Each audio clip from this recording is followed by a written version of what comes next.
To modern 24 friends. आज हम BEd प्रथम वर्ष BD 108 ICT की महत्वपूर्ण समझ की यूनिट 3 शिक्षा में नवीन तकनीकी की ग्राह्यता के ऑब्जेक्टिव क्वेश्चन को देखेंगे।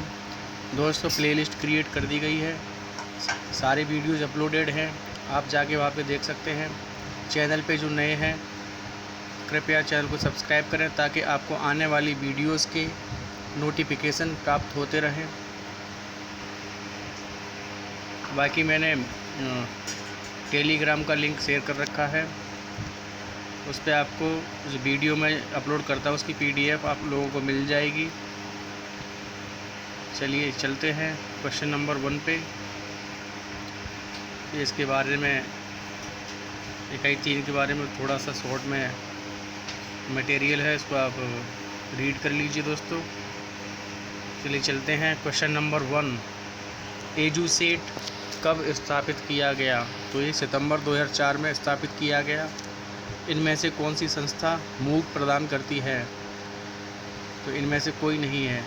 जो मूक प्रदान करती है उस संस्था का नाम ERX करके दोस्तों,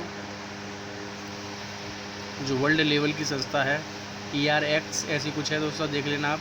लेकिन ये कौसेरा, यूडेमी और यूडेसिटी इनमें से कोई नहीं है। बहुत सी अधिगम प्रबंध प्रणालियों की तरह मूडल में यह आवश्यक टूल हैं। चर्चा, क्विज, विकीज और फाइल साझा करना, ये सभी मूडल में टूल्स हैं। वर्चुअल क्लासरूम शब्द सर्वप्रथम दिया गया हिल्टज द्वारा। Option A right answer. अधिगम के क्षेत्र में उभरती नई तकनीक है मूक, वेबिनार और वेब 2.0 उपकरण 2.0, ये सभी अधिगम के क्षेत्र में उभरती हुई नई तकनीकियां हैं। ऑप्शन डी ये सभी राइट आंसर। वेबिनार शब्द का सर्वप्रथम प्रयोग किस सन से लेक सुपीरियर विश्वविद्यालय में किया गया था?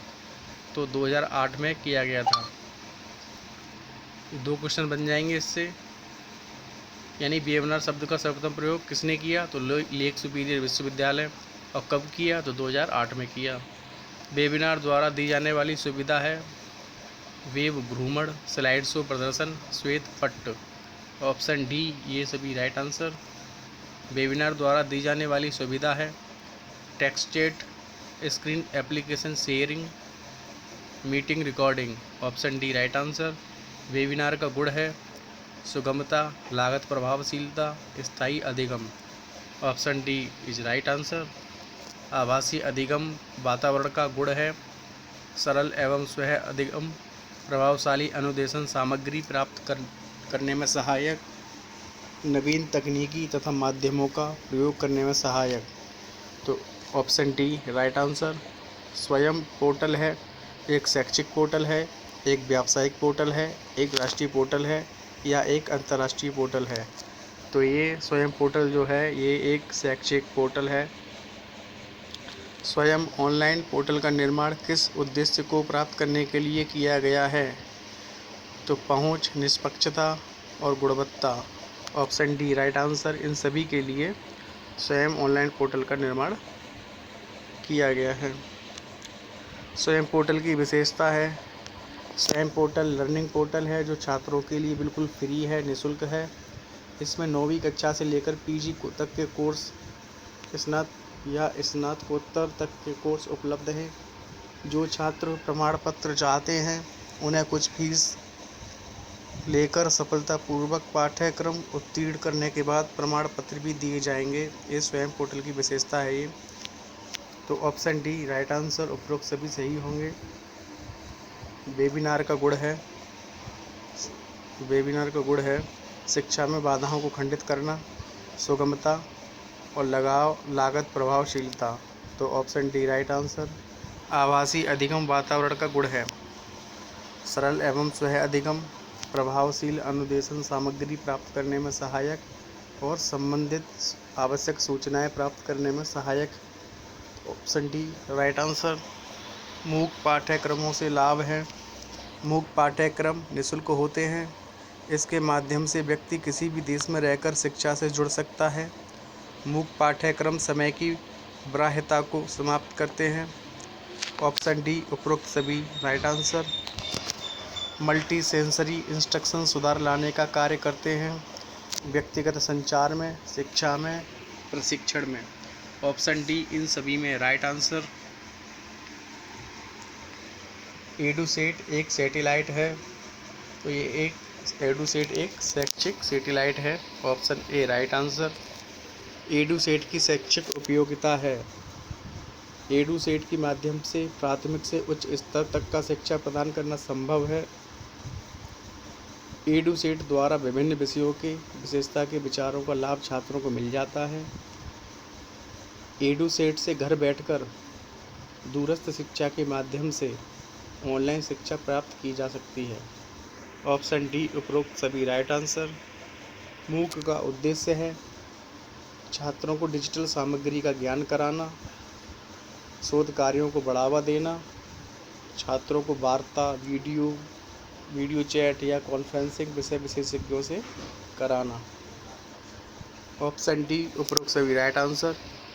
मूक का उद्देश्य है तो छात्रों के लिए निःशुल्क या नगण्य शुल्क यानी फ्री शुल्क पर पाठ्यक्रम तैयार करना, सभी स्तर के छात्रों को शिक्षण सामग्री ऑनलाइन मुहैया कराना या उपलब्ध कराना, दूरस्थ शिक्षा के माध्यम से शिक्षा को उन सभी छात्रों तक पहुंचाना जो औपचारिक शिक्षा से वंचित रह गए हैं।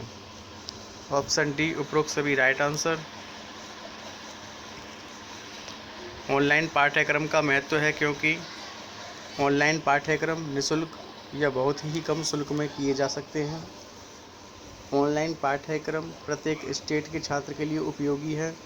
ऑनलाइन पाठ्यक्रम छात्रों को ऑनलाइन संसाधनों का उपयोग करने के लिए अभिप्रेरित करता है। तो ऑप्शन डी उपरोक्त सभी राइट आंसर। ऑनलाइन पाठ्यक्रम का महत्व है क्योंकि इन पाठ्यक्रमों को छात्र नौकरी करते हुए भी कर सकते हैं। ऑनलाइन पाठ्यक्रम में अधिगम सरल तथा सुविधाजनक होता है। ऑनलाइन पाठ्यक्रम छात्रों के मानसिक स्तर का ध्यान रखते हैं। ऑप्शन डी उपरोक्त सभी राइट आंसर। शैक्षिक दूरदर्शन केंद्र हैं, लखनऊ में भी है, पुणे में भी है, जालंधर में भी है। Option D right answer. शैक्षिक दूरदर्शन केंद्र मुंबई में भी है, अमृतसर में भी है, श्रीनगर में भी है। Option D right answer. शैक्षिक दूरदर्शन केंद्र हैं, चेन्नई में भी है, मुंबई में भी है, कोलकाता में भी है। ऑप्शन डी राइट आंसर होगा। शैक्षिक दूरदर्शन की विशेषता है जो द्रव्य श्रव्य द्वारा अधिगम और संयुक्त प्रदर्शन और विशेषज्ञ। Option D right answer. कौन से शैक्षिक कार्यक्रम टेलीविज़न द्वारा छात्रों की शिक्षा में सहयोग प्रदान करने के लिए प्रदर्शित किए जाते हैं? दूरदर्शी शिक्षा, परिपूरक साधन और पूरक साधन। तो ये सभी राइट आंसर होगा। Option D. भारत में दूरदर्शन का प्रयोग सर्वप्रथम दिल्ली में कब किया गया था? तो ये किया गया था 15 अगस्त 1959 में। दूरदर्शन का शैक्षिक महत्व है। दूरदर्शन प्रत्येक आयु व स्तर के छात्रों के लिए रचनात्मक उपयोगिता प्रदान करता है। दूरदर्शन छात्रों को समझने तथा निर्णय करने की क्षमता प्रदान करता है। दूरदर्शन द्वारा शिक्षा संबंधी कई समस्याओं तथा उनके समाधान का ज्ञान प्राप्त होता है। ऑप्शन डी राइट आंसर होगा उपरोक्त सभी।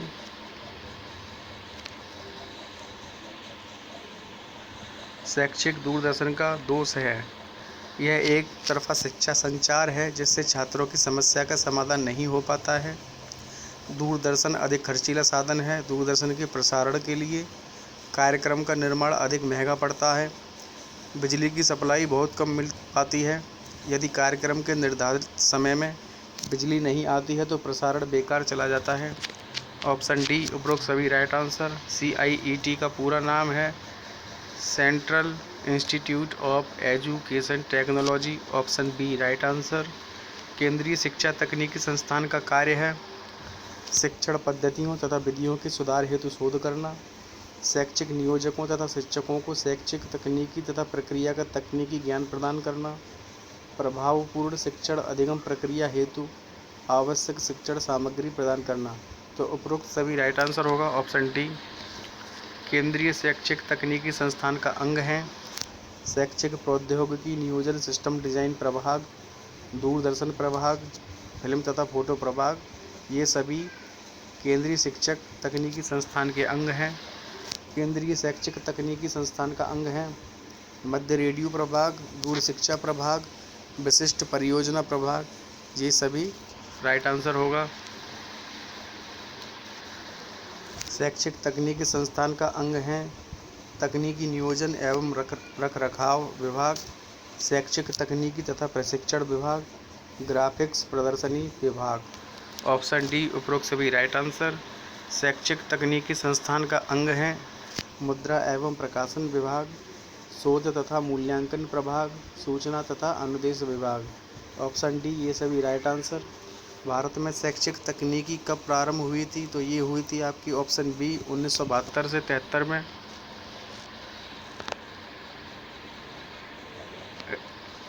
क्वेश्चन नंबर 39, स्थान के आधार पर शैक्षिक दूरदर्शन का प्रकार है खुला परिपथ दूरदर्शन, बंद परिपथ दूरदर्शन, निर्देशात्मक दूरदर्शन। तो ये सभी स्थान के आधार पर शैक्षिक दूरदर्शनों के प्रकार हैं। शैक्षिक दूरदर्शन की विशेषता है यह दूरदर्शन जटिल, क्लिष्ट तथा कठिन विषयों को सरल बनाकर मनोरंजनात्मक रूप से प्रस्तुत करता है। यह दृश्य श्रव्य होने के कारण इसके द्वारा प्रदान किया गया ज्ञान प्रभावी होता है। यह सामूहिक तथा व्यक्तिगत दोनों प्रकार के शिक्षण में लाभकारी है। ऑप्शन डी उपरोक्त सभी राइट आंसर। शैक्षिक दूरदर्शन का दोष है शैक्षिक दूरदर्शन द्वारा प्रस्तावित कार्यक्रम एक निश्चित समय पर ही प्रसारित होता है। शैक्षिक दूरदर्शन द्वारा प्रस्तावित कार्यक्रमों में छात्रों ने क्या सीखा इसका मूल्यांकन नहीं हो पाता है। चाहे कितना भी अच्छा कार्यक्रम क्यों ना प्रसारित करें, किंतु वह कच्चा का स्थान नहीं ले सकता। तो ऑप्शन डी राइट आंसर। निम्न में से मूक का प्रमुख उद्देश्य क्या है? तो छात्रों के मानसिक स्तर पर ध्यान देना, छात्रों को शैक्षिक सामग्री सुगमता से उपलब्ध करवाना, छात्रों को आधुनिक संसाधन उपलब्ध कराने के लिए अभिप्रेरित करना। Option D right answer. Virtual classroom शब्द सर्वप्रथम दिया गया हेरिटेज द्वारा। मूडल का प्रथम वर्जन कब जारी किया गया था? तो ये किया गया था 20 अगस्त 2002 को।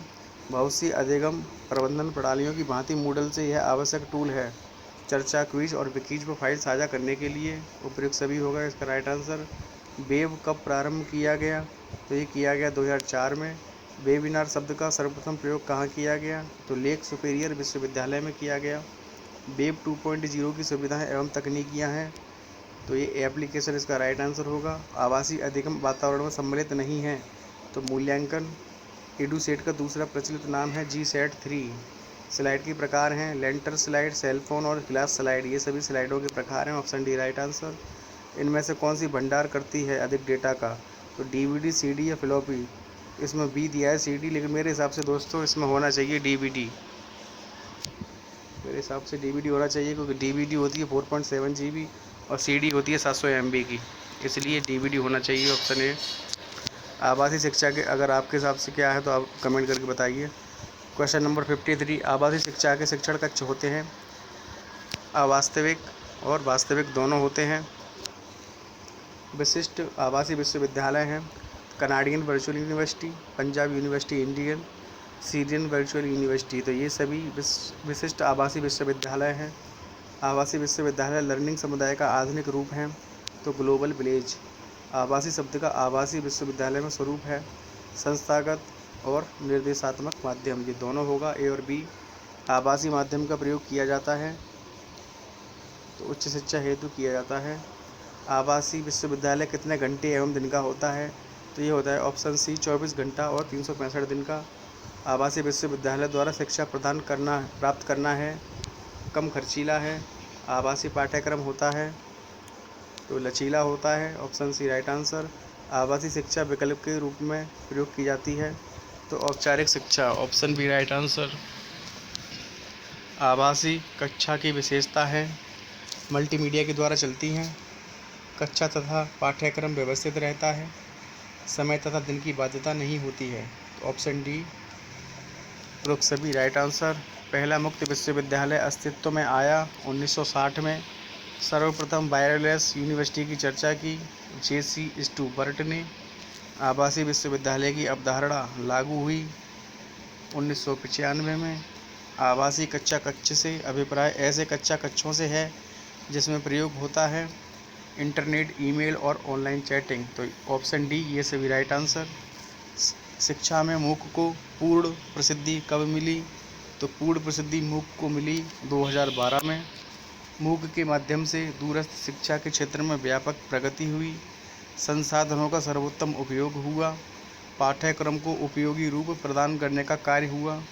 ऑप्शन डी उपरोक्त सभी राइट आंसर। मूडल उपलब्ध हैं 78 भाषाओं में। वेबिनार्स का पूरा नाम है, तो आभासी कक्षा कक्ष है, वेबिनार है, वेब आधारित सेमिनार है, तो ये वेबिनार्स का पूरे नाम है। ये option D right answer. Question number 71, web 2.0 शिक्षण उपकरण शब्द का प्रथम बार प्रयोग हुआ था 1999 या 1999 में। वेब 2.0 का शिक्षण उपकरण के रूप में प्रयोग कब हुआ था? तो ये 2003 में हुआ था। वेब 2.0 इंटरनेट के कुछ अनुप्रयोगों और सामाजिक वर्ल्ड वाइड वेब का एक सामूहिक शब्द है जिसमें शामिल होती है ब्लॉग, विकी और वीडियो। एजुसेट की शैक्षिक उपयोगिता है, इसके माध्यम से वर्तमान समय में शैक्षिक प्रगति का अभूतपूर्व गति मिली है। दूरस्थ शिक्षा में प्रमुखता के साथ इसका उपयोग किया जाता है। शैक्षिक कार्यक्रमों को देखने से अनेक प्रकार की तकनीकी को ज्ञान संभव हुआ है इसके माध्यम से, तो उपरोक्त सभी राइट आंसर होगा। Option D. एजुसेट का अन्य नाम क्या है? तो ऑप्शन बी जीसैट 3।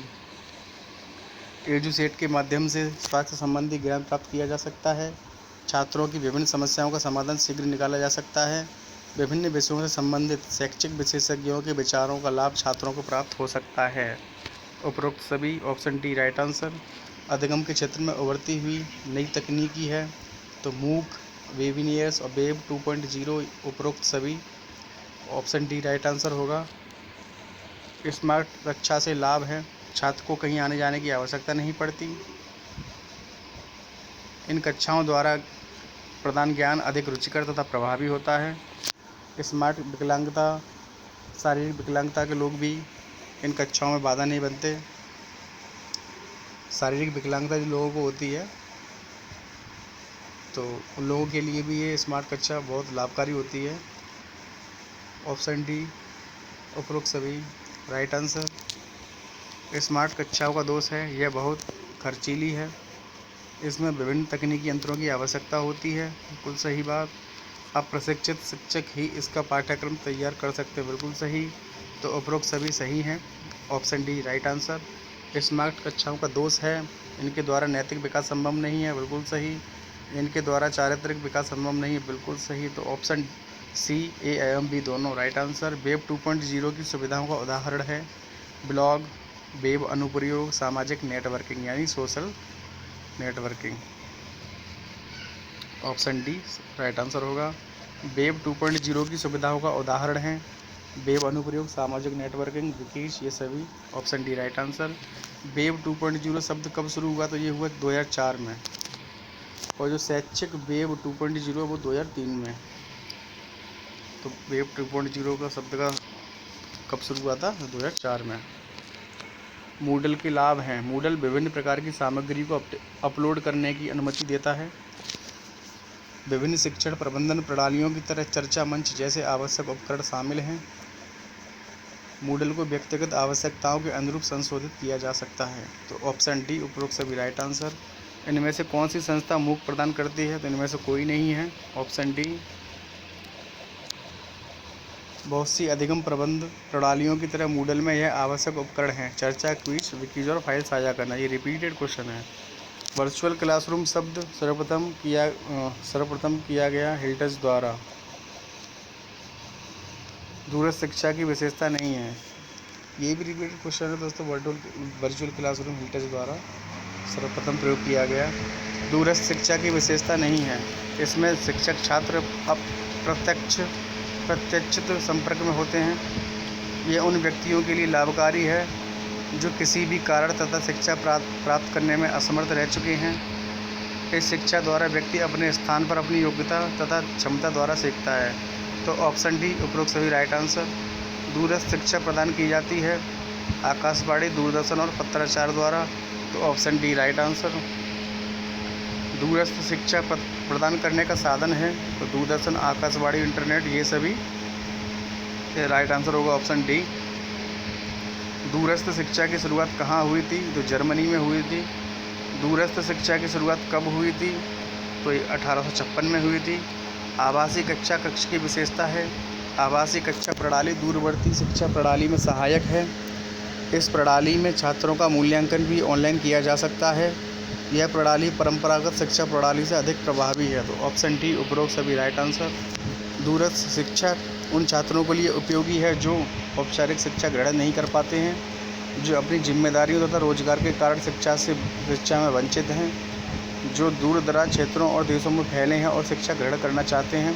तो ऑप्शन डी उपरोक्त सभी राइट आंसर। मूडल का पूरा रूप है modular object oriented dynamic learning environment.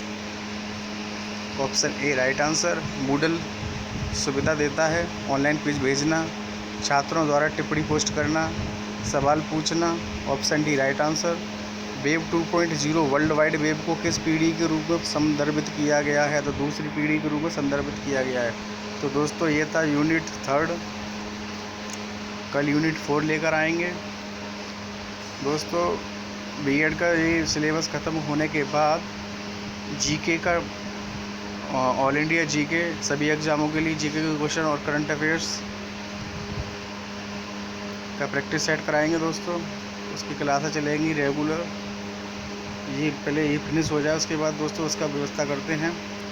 तथा आप लोगों से निवेदन है कि ज़्यादा से ज़्यादा संख्या में इस चैनल को सब्सक्राइब करें। धन्यवाद दोस्तों। शुभ रात्रि दोस्तों। कल मिलते हैं।